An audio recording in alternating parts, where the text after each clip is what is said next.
যে দুজনকে সৌদি আরবের ইমাম বলা হয়েছিল, অ্যাকচুয়ালি ওনারা সৌদি আরবের নয়, ওনারা ভারতীয়। আর একটা জিনিস আমি ক্লিয়ার করতে চাই যে দেখুন, মানুষের মধ্যে যেন বিভ্রান্তি না থাকে। এখন আমি গাড়িতে আস্তে আস্তে অনেকগুলো মিডিয়া দেখলাম, একটা হিন্দি চ্যানেলও দেখলাম যে হুমায়ুন বাবুকেও প্রশ্ন করেছেন, উনি যদিও এড়িয়ে গেছেন। তো ক্লিয়ার করে দিই যে ওখানে যে দুজনকে সৌদি আরবের ইমাম বলা হয়েছিল, অ্যাকচুয়ালি ওনারা সৌদি আরবের নয়।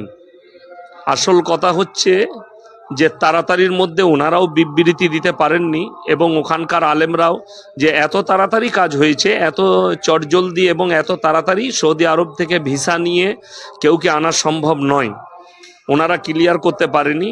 ভরতপুরের আমার কাছের মানুষ এবং অন্তরের মানুষ মোল্লা ইউসুফ, ওখানকার ইমাম সংগঠনের একজন এবং জমিয়তের একজন নেতৃত্ব ভরতপুরের, তো আমার খুব কাছের, আমার ভালোবাসার, ওনার সাথেও কথা হলো যে আমরা তাড়াতাড়ির মধ্যে বিবৃতি দিতে পারিনি, এবং বিভিন্ন মিডিয়া এবং অনেক মোল্লা পোস্ট করছেন যে ওনারা সৌদি আরবের নয়। বাস্তবেই ওনারা সৌদি আরবের নয়, তো ওই জায়গায় বিবৃতি দিতে হতো, যাই হোক কোনো কারণবশত দেওয়া হয়নি।